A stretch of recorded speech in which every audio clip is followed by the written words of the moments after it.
Tiago 1,12 diz assim: feliz é o homem que persevera na provação, porque depois de aprovado, receberá a coroa da vida, que Deus prometeu aos que o amam.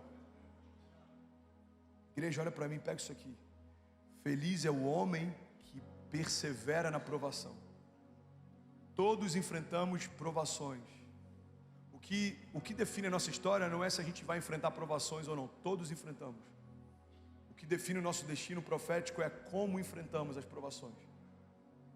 Você quer medir o nível de maturidade de alguém? Você consegue medir o número da maturidade de alguém pelo número de horas que essa pessoa fez o que não gostaria de fazer. Por que a gente vê pais trabalhando, mulheres solteiras, mães que às vezes são a única fonte de provisão da sua casa, trabalhando mesmo cansadas, trabalhando mesmo com desafios, trabalhando mesmo com retaliações? Por quê? Porque eu preciso alimentar os meus filhos, porque eu preciso levar provisão para minha casa, porque eu preciso permanecer de pé, porque eu sou a segurança deles, porque eles precisam de mim. Irmão, esse nível de consciência faz com que a gente suporte provações. A visão, pega isso aqui em nome de Jesus, a visão é o que traz propósito à sua dor. Quando você tem uma visão clara, você suporta, Ari, a pressão de forma mais leve, porque eu sei por que eu faço o que eu faço. Hoje, por exemplo, eu tive uma crise de sinusite absurda, eu pregaria no primeiro culto, não consegui vir. Então eu tomei medicamento, eu descansei um pouco, eu tomei energético, a Kezinha até fez um stories, nem sei se ela postou, eu tomando medicamento com energético. Ela falou: amor, você está tomando medicamento com energético? Eu falei: amor, na vida tudo é equilíbrio. Medicamento me abate, o energético me eleva, tá tudo certo. Agora, eu preferia descansar hoje? Talvez. Na verdade não, mas talvez. Mas o Senhor me chamou para liderar um movimento, um avivamento, uma igreja. Então eu preciso fazer o que o Senhor me chamou para fazer, se eu quero viver o que o Senhor me propôs para viver. Porque meninos fazem o que querem fazer, homens fazem o que tem que fazer. Alguém está comigo aqui? Diga amém. Aleluia. Gálatas 6,9 diz assim: e não nos cansemos de fazer o bem, pois no tempo certo colheremos, se não desanimarmos. Irmão, olha para mim, pega isso aqui em nome de Jesus. E não nos cansemos de fazer o bem, ou seja, persistência, resiliência, pois no tempo certo colheremos. Aí agora tem uma condicional: se não desanimarmos. O que a Bíblia está ensinando para a gente aqui: é possível você começar bem e não terminar bem porque desistiu no meio do caminho. A Bíblia está dizendo que é possível começar bem e não terminar bem porque você desistiu no meio do caminho. Tem gente que começou semeando coisas boas, mas desistiu de semear porque ainda não havia começado a colher. Deus está dizendo: não nos cansemos de fazer o bem, pois no tempo certo colheremos, se não desanimarmos. Alguém aqui já viu aquela charge de um cara, um minerador, que ele está cavando, aí você consegue ver assim os diamantes, ele estava bem próximo de alcançá-los, ele desiste porque estava cansado demais? Alguém já viu uma charge com algo assim? Tem muita gente que está exatamente assim, em relação ao romper da sua casa, em relação ao mover no teu casamento, em relação à expansão do teu ministério. Pastor, eu estou há 5 anos fazendo o que Deus me chamou para fazer. Continue. Pastor, eu estou há 20 anos aguardando o cumprimento de uma promessa. Continue.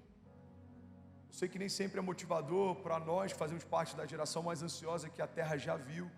Ouvimos alguém dizendo que talvez o que você precise para viver o que Deus falou que você veria é esperar. Esses dias eu preguei sobre uma fé ousada, uma fé que entrega, uma fé que confia, mas uma das características de uma fé ousada era uma fé que espera. Talvez a palavra de ordem de Deus para alguém aqui é: aquietai-vos e sabei que eu sou Deus. Eu não perdi o controle, eu não menti em relação ao que eu te prometi, eu não mudei de ideia. Então aguarde, confie, espere e continue semeando bem, porque se você não desanimar, no tempo certo colherá o que eu te prometi. Alguém está comigo? Diga amém.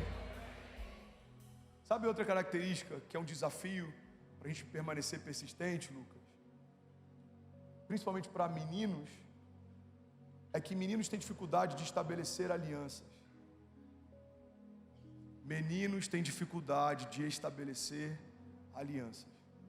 Quando a gente pega uma leitura das transições geracionais que a gente viu nas últimas décadas, a gente vê um extremo muito grande, por exemplo, entre os baby boomers e a geração Y, entre os baby boomers e os mileniais. Os baby boomers, eles fazem parte de uma geração que viram muitas revoluções sociais, culturais, econômicas.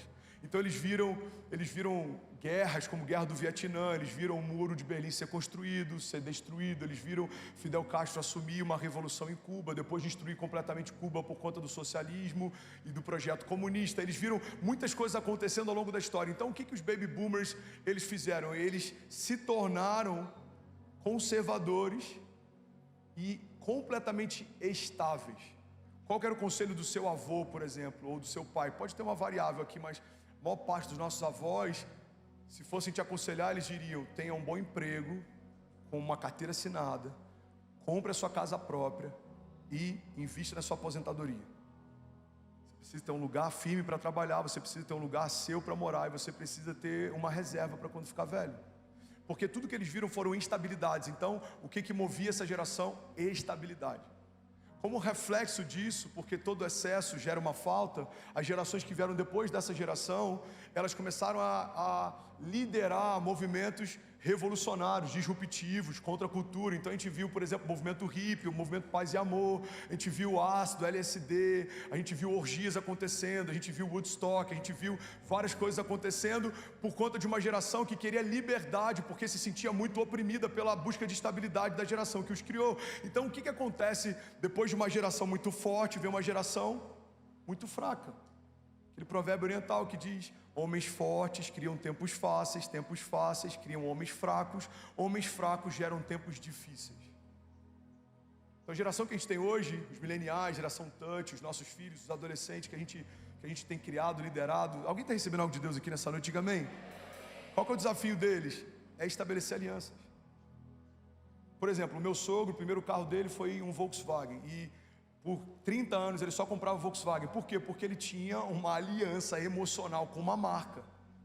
O primeiro carro foi um Fusca, depois um Voyage, depois um Passat, depois um Gol. Se tiver o dono de alguma marca que não seja a Volkswagen aqui, e você é ovelha nossa, por favor, não se ofenda, mas eu só estou ilustrando, ok? Inclusive, se você quiser participar aqui do que a gente está construindo, seria incrível o dono de alguma montadora abençoar a nossa igreja. Amém? Alguém está comigo? Vocês estão achando que eu estou brincando, mas a gente não tem noção de quem está ouvindo a gente, amém? Eu sei do que eu estou falando. E aí o que acontece? Passat, qual que era o outro que ele teve? Aquele que lançou um tempo atrás, agora o Voyage. Para resumir, quando eu entro na família, a gente estava insistindo para o meu sogro aceitar a ideia de comprar um Toyota. Para ele era quase a traição de uma aliança com uma marca, porque a vida inteira eu tive uma marca. Agora, se você perguntar para a nossa geração, eu já tive mais 8 ou 9 marcas diferentes. A gente não está vinculado a uma marca. A gente quer saber qual que é o melhor custo-benefício, qual que é o melhor modelo. Só que essa desassociação com marcas é uma expressão de uma desassociação com alianças que a gente tem enfrentado em todas as frentes. Nunca vimos uma geração que trabalha tão pouco tempo em cada lugar. Por quê? Porque tudo está sempre ruim. A última empresa, o problema era o patrão, a outro problema era o ambiente, na outro problema eram os desafios, na outro problema era a meta, na outro problema era a logística, na outro problema... Talvez o problema seja que estamos tendo dificuldade de estabelecer alianças de longo prazo. Enfrentamos hoje um desafio de estabelecer alianças de forma constante. Igreja, olha para mim, isso não diz respeito só ao nosso trabalho, isso diz respeito ao nosso casamento. O número de divórcios dentro da igreja tem crescido, não tem diminuído. Por quê? Porque aceitamos como um plano B a ideia de divorciar se a gente não se adaptar no início do casamento. Aquela ideia de que a gente casa para sempre, muita gente já acha que isso é só algo figurado, folclórico ou romantizado. Se der errado, eu separo. Se eu não gostar da repreensão do pastor, eu mudo de igreja. Se eu não gostar de 3 pregações seguidas, eu saio dessa comunidade. Se eu não me adaptar muito bem ao meu novo chefe, eu mudo de emprego. Mas precisamos entender que isso pode ser uma expressão de imaturidade, porque meninos têm dificuldade de estabelecer aliança. Não dá para ser persistente se você não for maduro, e se você for maduro, você precisa aprender a estabelecer alianças. Qual que é a diferença entre uma aliança e uma conveniência? Aliança significa estamos juntos independente das circunstâncias. Conveniência significa estamos juntos até o dia que eu discordar de você. Uma conveniência significa a gente está junto enquanto a gente concorda. Uma aliança significa a gente está junto independente do que acontecer. Alguém está comigo aqui? Diga amém. Essa é a diferença fundamental entre aliança e conveniência. Porque só existe lealdade na discordância. Você não precisa, você que é voluntário aqui, guarda isso. Você não precisa ser leal ao seu pastor quando você concorda com ele. Mas você vai precisar ser leal ao seu pastor quando você discorda dele. A lealdade só existe na discordância. Você não precisa ser leal com a sua esposa quando você concorda com ela.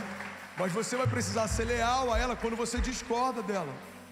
E é por isso que meninos não conseguem estabelecer alianças. Por quê? Porque meninos fazem o que querem fazer. Homens fazem o que precisam fazer. Alguém está comigo aqui ainda? Diga amém.